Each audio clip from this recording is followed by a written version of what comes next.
Hi everyone, it's Darlene. Welcome to this week's card. I'm calling these mixed media flowers because I used colored pencils, Copic markers, water-based markers, and ink all on the flowers.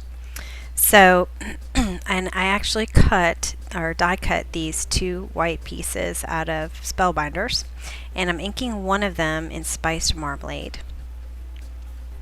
And then I'm going to take some Barn Door and I'm going to ink up the edges, just the edges.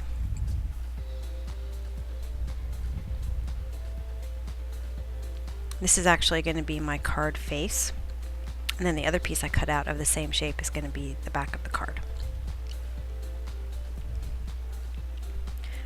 Alright, I have this new Penny Black stamp, which is fantastic. I love it. I love the design on this. It's all paisleys, and I'm inking it up with Barn Door, and I'm just going to lay it down there. I always use a piece of scratch paper to make sure I get good coverage. I'll slow this down a little bit so you can see how pretty it is. I just love this stamp. Anyway, so there's my card back, and what I'm going to do is I'm going to score it at a 1/2 inch. That's my Stampin' Up! Scoreboard.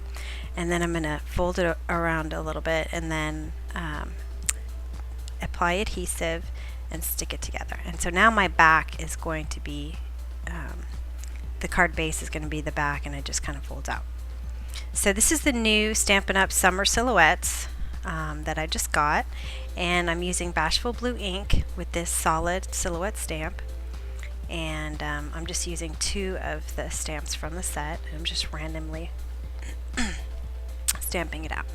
So on the first one I kind of messed it up and I took a long time and I went back and forth, and so I'm going to show you one of each, but I did the first one and I messed up. Anyway, so all on each petal one at a time. Same technique I always use. The first color is always the lightest, and I do an all over coverage. And then I'll go back in with the darkest, and then I'll go back with medium, and then light. Again, we have all over light, and then the darkest color, and I have the numbers on my blog, and then the medium, and then the light again. And if you want kind of a little technique, if you want to just kind of make it dark on the edges and keep the middle light, that'll work too, because that'll be like your light is coming from the back. Okay, so I went in there with a yellow colored pencil and I just randomly colored it in the middle just to create a yellow tint on the flowers, and then I went back in with the white on top of the yellow colored pencil. Alright, now the next step is I took a marker. This is Pacific Point, and on the parts where I had the darkest Copic color I used a marker, so I'm not going to go all the way around every single petal. So that was the half flower, and I'll show you how I did the full flower.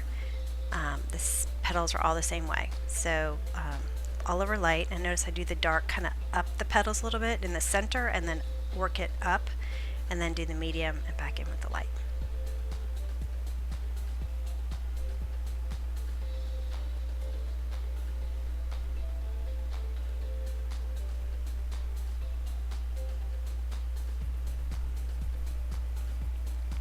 And I started off with just a Bashful Blue just in case I missed it, or you could do like an antique linen or something that's not very visible, but it's really just to get the stamp on there so you know what shape you're working with.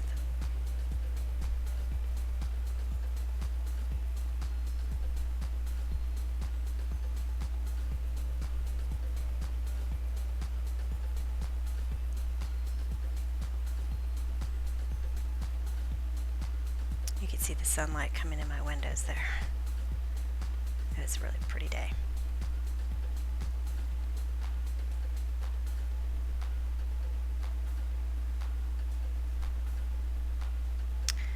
Okay, here I am with the yellow colored pencil, and I'm just kind of starting at the base and coloring out, and then the white. I'm going to put the white where I kind of have my lightest Copic marker, so I'm not really going to go to the edges too much, and then with my Pacific Point marker, and that's just to kind of give it a little bit more of a pop.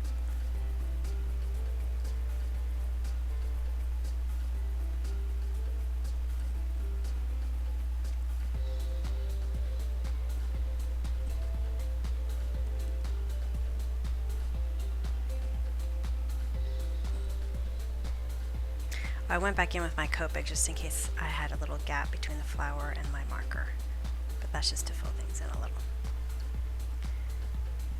Alright, so I did that on all the flowers, and then I just took a black marker, and I wish I had done this before all my Copic coloring just in case I messed it up, but I'm just randomly drawing the stems with a black marker.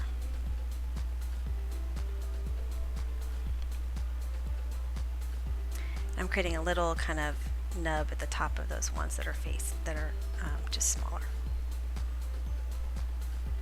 Then I took some scattered straw and I just inked the edges a little bit so it wasn't quite so stark white. Alright, now I'm taking that same, I used a, this is a Sizzix oval set, and I used that to cut the one with the flowers on it, and then I just outlined it and manually cut it around so that I could get a little bit of a border there. I didn't want something too thick. This is a new set and I totally love it. It's Itty Bitty Banners, and it comes with a set of framelits that match. So you just put it on there, and I always use Eclipse masking tape to hold my die in place as I run it through my machine. And then you have your sentiment all ready to go, and it's all outlined. All the stamps are outlined. It's very cool. Okay, so now I'm just doing the edges with scattered straw again. And I'm taking some black embroidery thread, just wrapping around the base. And then I'm just going to tie a bow. And then I'm going to adhere that bow with a mini glue dot. I usually just pick it up with my fingers and I roll it around until it's a little circle, and then I put it down.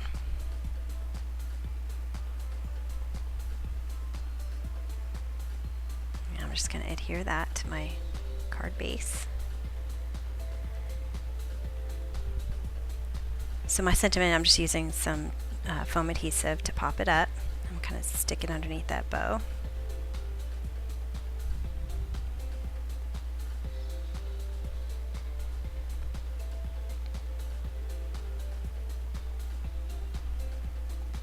I finally purchased all of the gems, the clear gems from Stampin' Up. I don't know why I didn't do this earlier, but you can take Copic markers and color them, and then you have any color you need.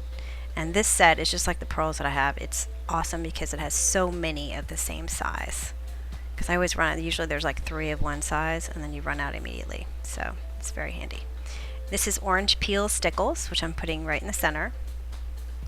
And then one thing I forgot to do was create an outline shadow. And I'm using W1 Copic marker, and I'm going around the outside of the dark areas. And then I take a colorless blender, which is number 0, and I blend it out so that it doesn't look like I just drew a gray line. And that's it. Hopefully you enjoyed it, and I will see you next week. Thanks for watching.